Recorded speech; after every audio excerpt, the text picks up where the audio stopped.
नमस्कार दोस्तों, स्वागत है आपका अपने चैनल अल्टीमेट नॉलेज पर। दोस्तों, अपनी आज के इस वीडियो में हम लोग जानेंगे कि आखिरकार हमें सूर्य भगवान की पूजा क्यों करनी चाहिए और सूर्य भगवान की पूजा करते समय हमें किन बातों का ध्यान रखना चाहिए। तो आइए बिना किसी देरी के शुरू करते हैं आज का अपना वीडियो।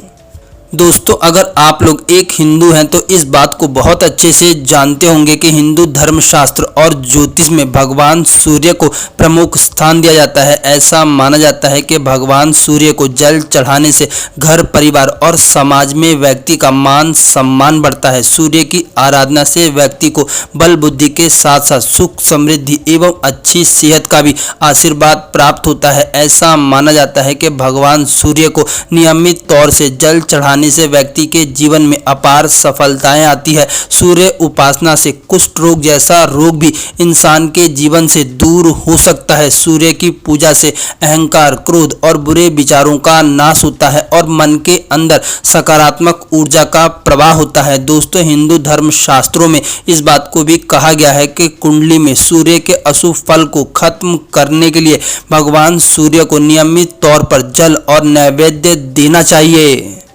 दोस्तों, भगवान सूर्य को जल चढ़ाने का वैज्ञानिक कारण भी है। ऐसा माना जाता है कि जल चढ़ाते समय पानी से आने वाली सूर्य की किरणें हमारी आंखों के लिए काफ़ी अच्छी होती है और इससे हमारी आंखों की रोशनी काफ़ी मजबूत होती है। दोस्तों, आप सब लोग इस बात को भी बहुत अच्छे से जानते होंगे कि सुबह सुबह की धूप व्यक्ति की त्वचा के लिए भी काफ़ी लाभदायक मानी जाती है। ऐसा कहा जाता है कि इंसान अगर सुबह की हल्की धूप लेता है तो ऐसा करने से उसकी त्वचा में काफी निखार आता है और साथ ही साथ वो अपने जीवन में कई प्रकार की बीमारियों से भी बच जाता है।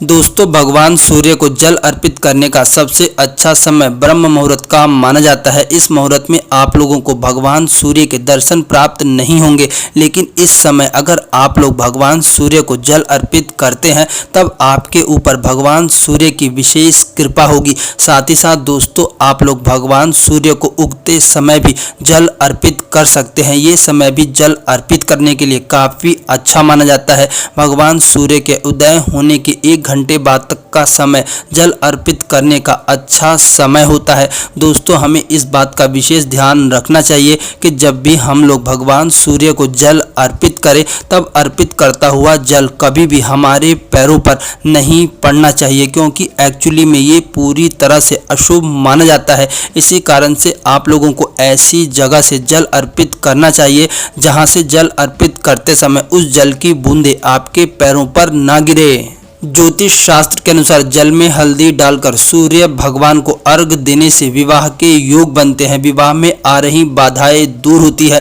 माना जाता है कि रूली का लाल रंग हमें सूर्य की किरणों से जोड़ता है और इससे शरीर में रक्त संचार बढ़ता है। जल में रूली डालकर सूर्य को अर्घ देने से कई प्रकार के दोष भी दूर होते हैं। दोस्तों, सूर्यदेव तेज, यश, वैभव और सकारात्मक शक्ति के प्रतीक है, इसीलिए सूर्यदेव की पूजा से मान सम्मान और यश की प्राप्ति होती है। हिंदू धर्म में रविवार का दिन सूर्य भगवान की पूजा के लिए निर्धारित माना जाता है। प्रत्येक रविवार को सूर्य देव को अर्घ देना चाहिए और नमस्कार करना चाहिए। ऐसा करने से आपके जीवन से कई तरह की बाधाएं और कष्ट दूर होने लगते हैं। कभी भी भगवान सूर्य को उस स्थिति में जल नहीं दिया जाता जब सूर्य मध्याह्न अवस्था में हो। इस समय को अभिजीत मुहूर्त कहा जाता है और इस मुहूर्त में कोई भी पूजा पाठ नहीं किया जाता। यही वजह है कि इस समय पर मंदिर भी बंद होते हैं और पूजा पाठ भी नहीं किया जाता। भगवान सूर्य को जल चढ़ाते समय पानी में लाल फूल, कुमकुम और अक्षर डालने चाहिए। सबसे महत्वपूर्ण है कि सूर्य को जल अर्पित करते समय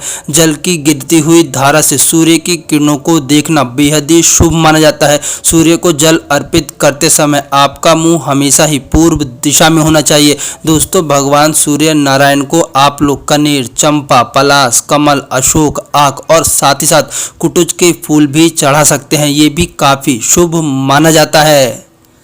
दोस्तों, भगवान दीनानाथ भास्कर भगवान को प्रसन्न करने के कई मंत्र भी हैं। आप लोग इन मंत्रों को यहाँ पर भी देख सकते हैं और साथ ही साथ इन मंत्रों को मैंने डिस्क्रिप्शन बॉक्स में भी डाल दिया है। आप लोग चाहे तो वहाँ से भी इसका स्क्रीनशॉट ले सकते हैं।